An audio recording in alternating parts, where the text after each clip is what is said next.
Myself and a group of friends went on a weekend camping trip. This trip stood out because the only creepy stuff that happened directly to me.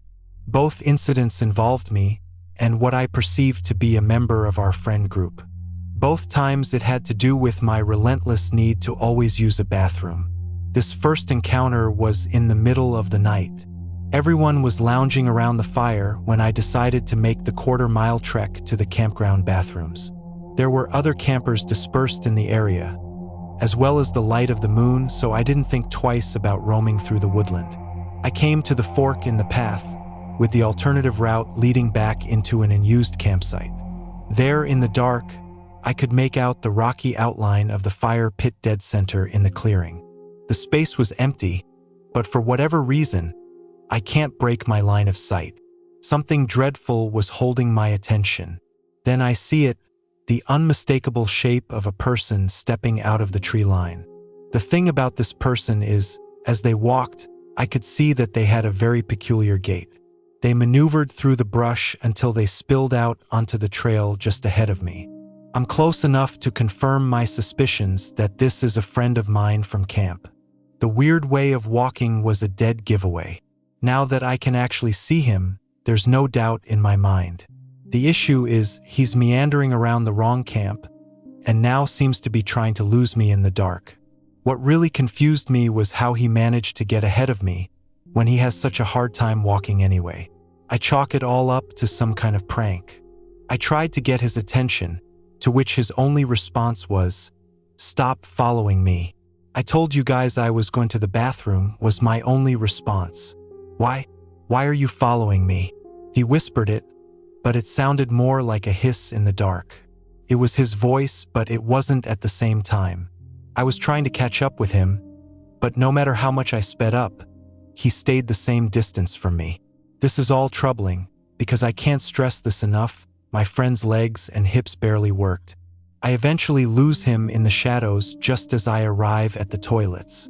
I do my business, wash up, and then walk back to my camp without any incident. When I arrive, I find that same friend, sitting in the same spot as when I left. Everyone claims that he never left, and I was alone the whole time. Again, I just accept it as a prank amongst friends during that weekend outing. So fast forward to about 3 a.m. Everyone is fast asleep, the fire is long dead. Again, I need to go to the bathroom. Since it's late and I only have to pee, I decide to forego the long trek to the bathrooms and just water a nearby tree. I step out into the darkness and find a place to run my errand. As I'm doing so, I hear another tent unzip and then re-zip behind me. I know it's one of my friends, and I don't give them any other thought until I get back into the clearing. It's that same friend I saw creeping around the other campsite. He's standing in a strange way. He stood attempting to light a cigarette. I can see his face in the flint spark, just behind his hands. His dark eyes stare at me in a way that I can't explain, unblinking, unwavering. He doesn't speak until after the cigarette catches, and he takes a puff. "Can you hear me?" he asked. I started to say yes, but I hesitated. Could I hear him? Certainly. I saw the motions of his mouth, but the more I replayed what he just said to me, the more unclear it became. It was as if he spoke to me underwater, faint and distorted. I simply nodded. "Can you hear me?" he asked again, this time a little more clearly. "Yeah man, what's up? Can you hear me?" When he asked this time, he's speaking so loudly that I can't move, like some sort of audio shock. The best way to describe it was deafening. "Yeah dude, are you trying to wake everybody up?" I asked him. He kind of shakes his head and gives me a repulsive look, puffing on the cigarette.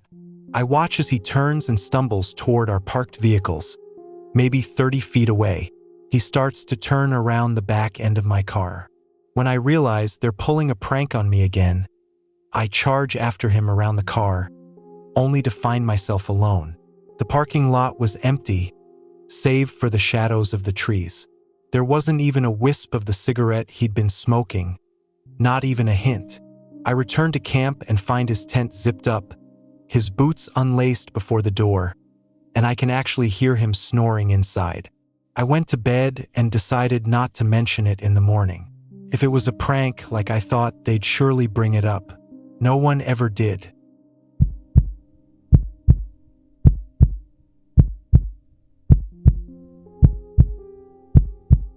When I was in high school, my friends and I went to a really remote spot in the mountains to camp. Just to get there, you needed a pretty serious off-roader. It was about 30 miles up a super rough road. There were river crossings, huge boulders in the road, and tons of sand pits. Isolated would be an understatement for this part of the world. This road took us all day, and all day, we didn't see a single other person. No one passed us. We didn't see anyone camping. Nothing. At this point, one of my friends noted it looked like no one had ever driven on the road in a while. We found that weird because this was in Colorado. Roads and trails like this are really popular for recreation. Something also worth pointing out. This road led into a box canyon, which is basically nature's cul-de-sac. The roads we were on were the only road in and the only road out. All around us were massive cliffs, and cell phone service was a good 25 miles away. With all that said, we eventually got to the spot and set up our camp. Every time we went camping, we played capture the flag, and this trip was no exception. We waited for it to get dark, and then started the first round. In the middle of the second round, me and one of my teammates hopped up on the road, which ran parallel to the area we were playing in. It seemed like a good way to get around to the other flag. Walking down that road, we began to see a glow coming toward us. Our first thought was it's another 4x4 coming into the canyon. But as it got closer, we realized that it wasn't a vehicle of any kind, but a young woman holding up her phone, looking for service. She was still at a distance, but we could tell that she was panicking. She was rushing and stumbling at the same time, and she didn't seem drunk. It was weird, so we called out to her. "Hello?" No response. But it wasn't that she ignored us. It was more like she didn't even realize that we were there. So we tried again. "Hey, are you okay?" Nothing. Nothing. As she's passing us, we realize she's crying. And again, "Are you okay?" She stumbled right past us, never showing a single sign that she saw us. The whole time, she's just looking at her phone for service. My friend and I are frozen.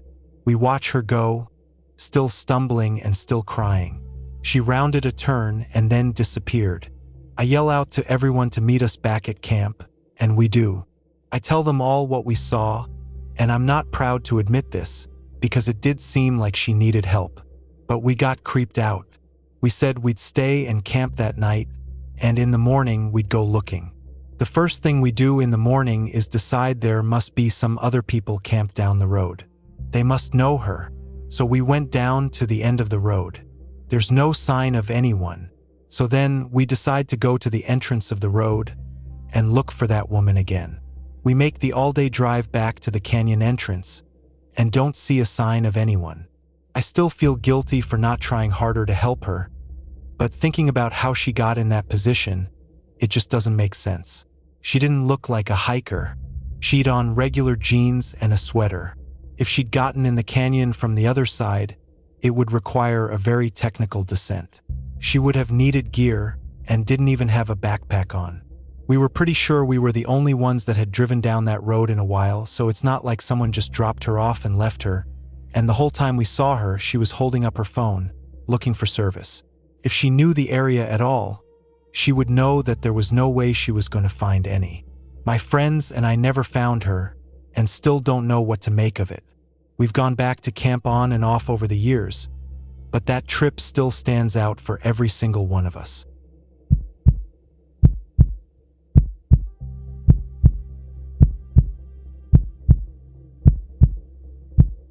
My girlfriend at the time and I went camping 5 hours away from home for her birthday and our anniversary.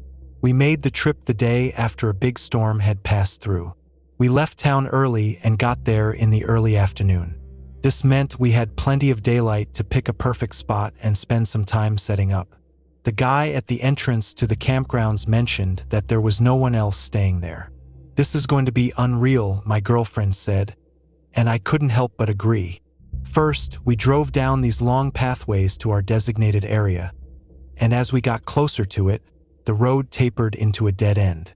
This meant in order to leave, we'd have to back out in reverse. There was no quick way to leave our campsite.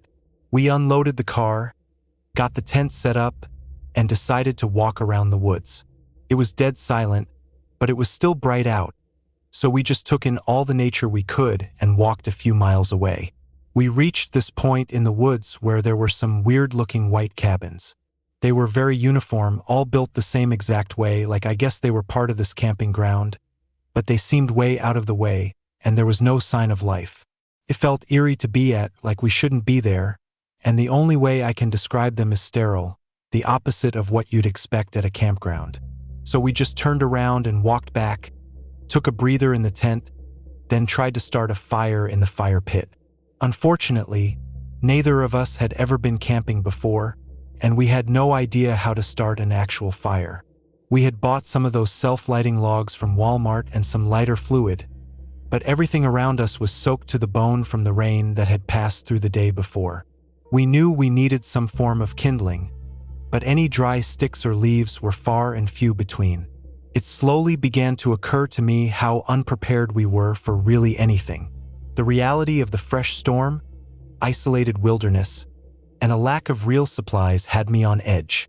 Eventually we got a small fire going, ate hot dogs and marshmallows, and spent some time looking at the stars. That's when we noticed just how dark it was out there. My girlfriend was easily spooked and asked, "Can we get into the tent now?" So we put the fire out and crawled into our tent. We were talking to one another, but I could tell she was tense. Suddenly she put her hand over my mouth and asked, "Shoo, you hear that?" Before I could respond, we heard footsteps, heavy footsteps. It sounded like a group of people walking. I whispered back to her, "It's probably just animals or something." Then we heard mumbling, like low mumbling. We couldn't make out words, but it didn't sound like a sound that animals could make. It sounded like words, but hushed and non-elaborated. We sat in silence, staring at one another in the dark for what felt like forever. The mumbling got louder, as did the footsteps, until it sounded like it was right outside of our tent. We both froze. I don't think either of us were breathing. I was hoping it was a drunk overnighter stumbling between camps, but all I could remember was the ranger at the entry station, informing us that we were alone this weekend. It briefly occurred to me that the person we were hearing was actually maybe the ranger himself. At the end of the day, he was the only person who knew exactly where our camp was. And then silence. We waited and waited and waited, still not sure how much time passed, until eventually my girlfriend said, "We have to get to your car." The adrenaline was pumping, so I peeked out of the tent into the darkness and told her to stay behind me. Then we ran to the car. I locked the doors, and she said, "What the F was that? We can't stay here. No one is out here but us." But what was that?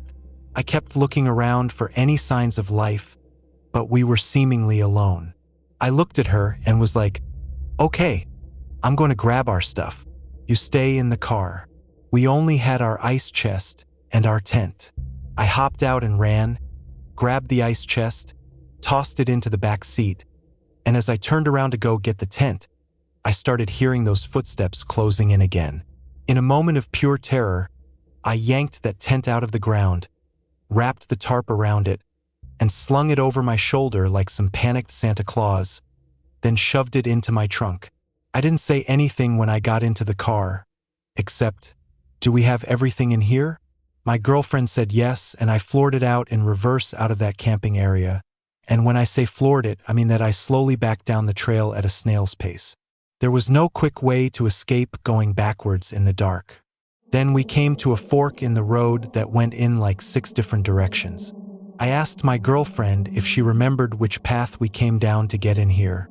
Told me she didn't know. We ended up choosing a random one and ended up in some kind of different camping spot. I cursed under my breath and slammed into reverse again.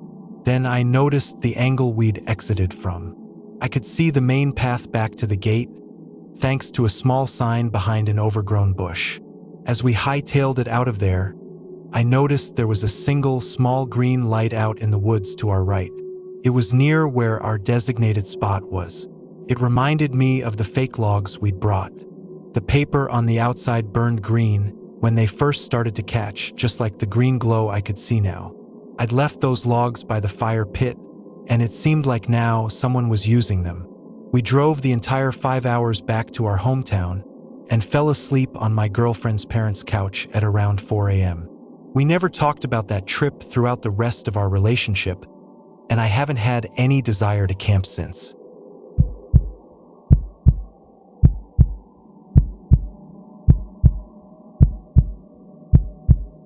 My name is Ben and I live in Australia, and the southeast of Australia lies the state of Victoria, and in that state lies the high country, an extremely vast and remote expanse of alpine mountains and valleys that are largely only accessible by four-wheel drive and can take up to days to get in and out. The place is popular with four-wheelers, deer hunters, and hikers. We four-wheel drive, and this was our destination chosen to go camping for a few days with my partner Jess. Some time away from the world beyond the reach of mobile phones was definitely needed. The four-wheel drive was loaded up, our list double-checked, and vehicle maintenance done. Fuel was loaded onto the roof racks, and the police station closest to our destination notified of our trip. It's common for people to notify them as a safety measure, especially when not traveling in a convoy. Again, this is very remote country. We were headed to a place called Wanangata Valley, a remote valley deep in the high country and a huge amphitheater-type valley, with alpine mountains rising high in every direction and a river running along the valley floor. Towards the end of the first full day of driving, we made our way down to the last track for the day, skirting the ridge and arriving at the valley floor as the sun dipped down below the mountains. We found a secluded spot to pitch our tent, nestled in amongst the eucalyptus trees by the riverbank. It was midweek and off-season, so we were the only ones in the valley, at least that we knew of. After setting up camp and having a meal by the fire, the sun went down and we snuggled up together in our sleeping bags. In short order, we decided to hit the hay. At some point during the night, I woke up to a loud noise. I wasn't really sure what I'd heard from the inside of our tent, so I continued to listen. Nothing. I must be going mad.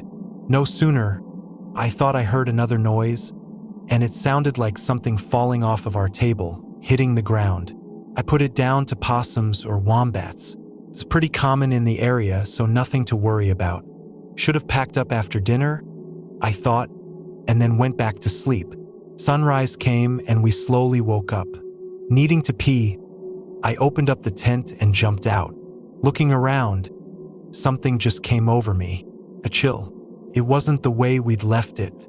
Instead of seeing two chairs together by the fire where we were sitting, one of them was by the table.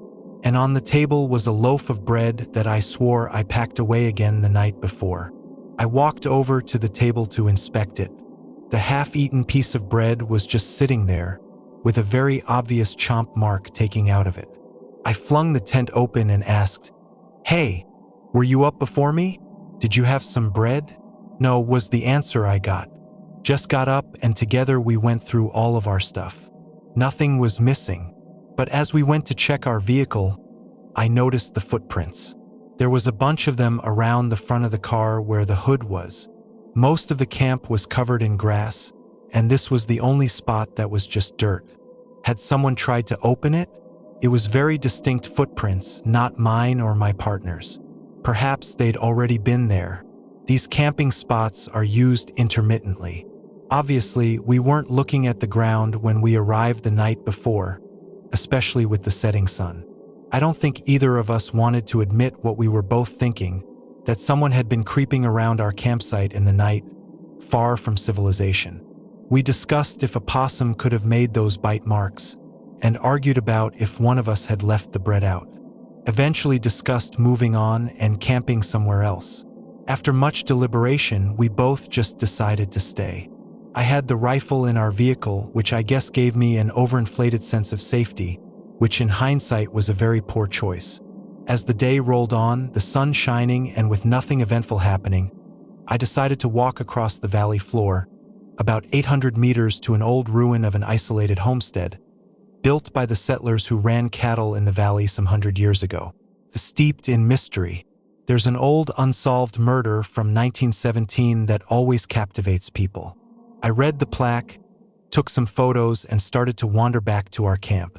As I neared the halfway mark back to camp, I noticed Jess walking across the field toward me. Must have gotten bored, I thought. As she approached me, it was clear that she was in a panic. Immediately, she started to tell me how she went down to the riverbank to wash the pots and pans. And as she looked up, she saw someone over on the other side of the river, watching her from deep in the bush. I had no reason whatsoever not to believe her, and asked what he looked like, and got told an old man, 70s thereabouts, scraggly looking in old tattered clothes. Apparently the second she looked up, he turned and walked away, disappearing into the bush. I couldn't comprehend it. How the hell was anyone out here without a four-wheel drive or a dirt bike? And how would anyone get to that side of the bank without first crossing over from our side? There's days worth of damn near impossible to walk through bush on the other side just to get to where my partner saw him. We decide to jump back in the vehicle and drive along the length of the valley, checking the dozen or so riverside camping spots as we went. I wanted to spot a camp, have my partner ID the guy, make sure he wasn't creeping, with our theory being that he might have been a hunter, off in the bush after a deer or something. Then making our way up and down the valley, not seeing anything else, we drove back to our camp at a loss to explain anything. As the sun started to set, my partner and I, wide shaken up, grabbed the rifle and sat it next to us as we cooked dinner and chatted, having a few drinks to settle our nerves. Was it just that there's a lot of mystery surrounding the valley and homestead murders? We talked a bit and settled in a good foot warming in front of the fire. At some point, Jess needed to go to the toilet. I was asked to come with her to the spot behind a tree where we placed that portable toilet, maybe about 50 meters from camp. Considering everything that had gone on, it was a no-brainer. Jess did her business and we turned around and came back to the other side of the tree. And that's when we saw him standing at our camp, about a meter from the rifle that I had sitting against the table. Was a man.